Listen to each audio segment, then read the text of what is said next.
Okay, we got to fix this coupler here. It's leaking.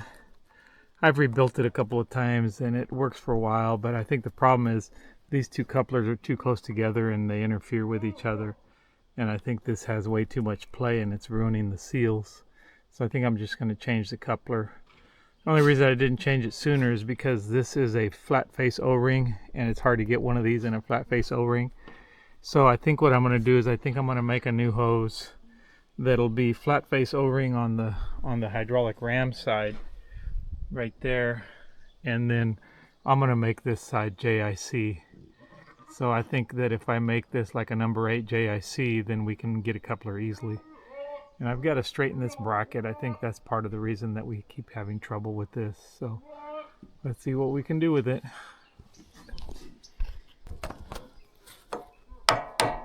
There we go. Got that off of there. These tend to leak from here, this side versus this side. There's a little O-ring in here that seals inside there when you couple them together. So let's take that off and we'll see what we can do with it.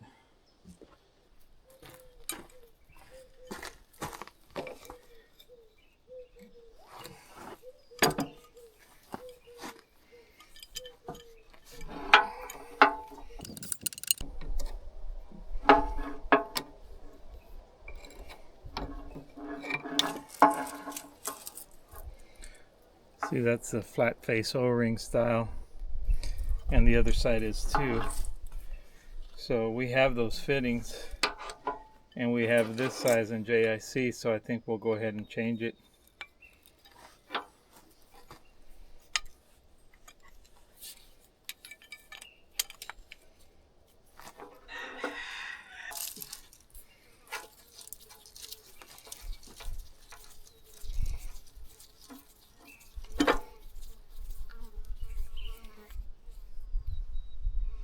See, this is a flat face, but we're going to make this side JIC, and then I can buy these. Got to get this O-ring out of here. I can buy these couplers a lot easier than having to buy them from Bobcat.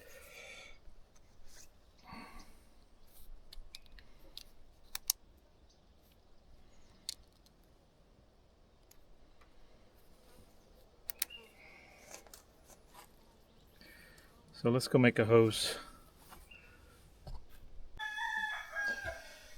Okay, we need a new coupler for the auxiliary on the 337 excavator, and this is what's on there. But this is a Bobcat style coupler. It has a flat face O-ring fitting here, and this coupler is really hard to find unless you buy it from Bobcat, and of course that costs a lot more money. So what I'm doing is I'm making a hose that will accept MPT on one side, and then it'll have flat face O-ring that'll fit the cylinder. So this is a number 6 ORFS, or flat face O-ring, with a 1/2 inch hose. And so this should make it to where we can use these cheaper couplers, and that way it doesn't cost as much. And so I'm going to use this machine again. One thing I realize is that I haven't been lubricating this, and I don't know how you're supposed to, but I'm going to just spray some WD-40 in here so that it moves more freely. I noticed it was making some noise last time I used it, and I think it was because of lack of lubrication. So let's set it up. You guys have seen me crimp a lot of hoses, so I don't think we need to show you that, but we'll show you the hose after it's done. Okay, so this hose replaces this one, and you can see this will work here.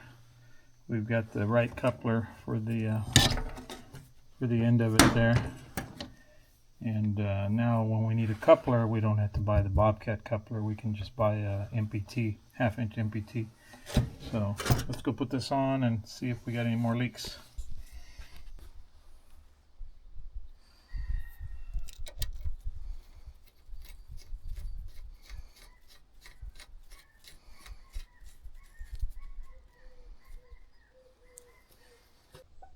Okay, we've got that hooked up there. We've got it coupled here. So let's start it up and see what it does. Make sure we got no leaks. It was leaking right through here before. So let's see if it fixed that.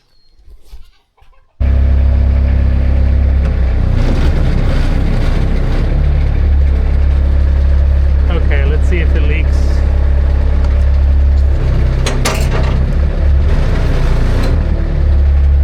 It looks good. Let me open the bucket up so we can.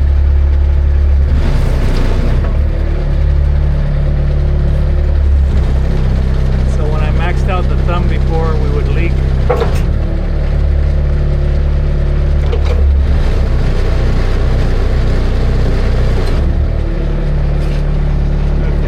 Check it out.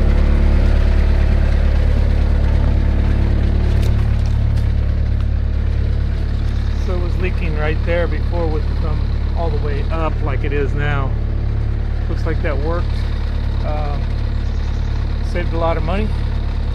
This is where it pays off to be able to make your own hoses. See, because I made a hose that will adapt from the flat face O-ring on the Bobcat style to MPT. And now with the MPT, I can buy those cheap couplers on Amazon. I did buy a Bobcat coupler before, and it didn't last very long. So I figure if I'm going to spend my money, I'll spend it on a cheap coupler, and then if it doesn't last, then it's cheap to replace. So there you go.